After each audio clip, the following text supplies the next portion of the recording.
Absolutely. Yeah, how has poetry helped you to find healing in your own life or, to navigate the darkness of life? How has poetry been a guide for you in that regard?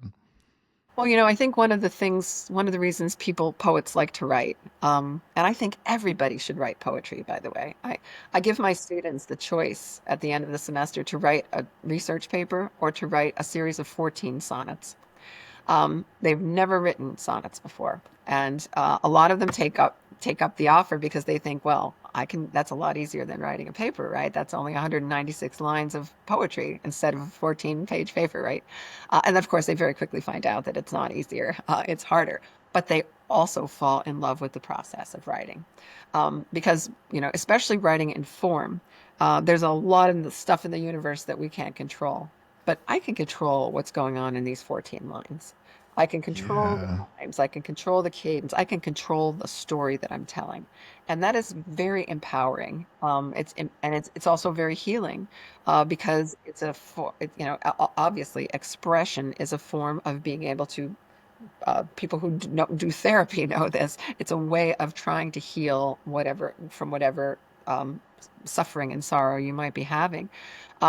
I learned this when my mother was dying, for example. There's a book that I wrote, which is called Waking My Mother.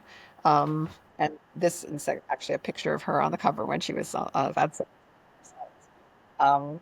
And we had a very complicated relationship. She was a very, very complicated mother. But when she was dying down in Florida, I was here in New York and I could not be with her.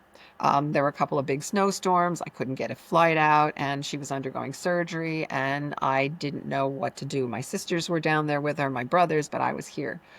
And so I sat down. I thought, I'm going to write a poem. I'm going to write a poem about my mother, and then that wasn't enough. I wrote one poem. So then I wrote a second poem. I actually took the line of the last sonnet, the last line of the sonnet, and I started the next sonnet with that line.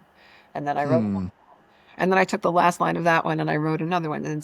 Before I knew it, I had a 15 sonnet crown. It's called the Crown of Sonnets.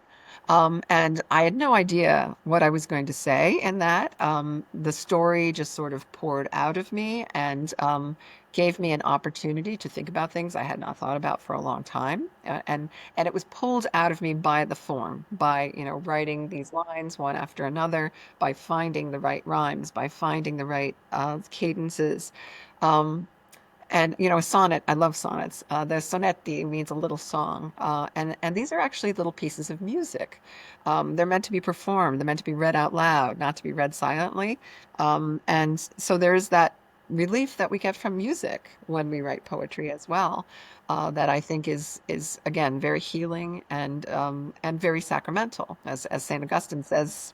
You know, sing once, pray twice. There's the quality of prayer that goes into the um, devotion that we show when we're working hard on making our art.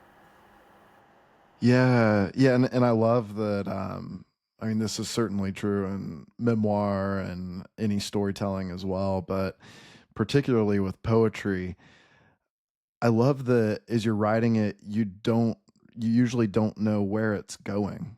So there's this element of surprise that is you're uncovering something potentially that you had no idea was even there. And to me, there's so much healing in that too. Like you're certainly not controlling the river. You're not pushing the river, as Richard Rohr says. Like you're entering into the flow of it and you're seeing where it takes you. I mean, that certainly comes out in poetry. I mean, do you have any thoughts on that? I mean, it just always seems to surprise me what comes up in the creative process. And with my passion's memoir, and it's similar there too. It's like, gosh, I had no idea that was there, but it's there, and I'm reading it.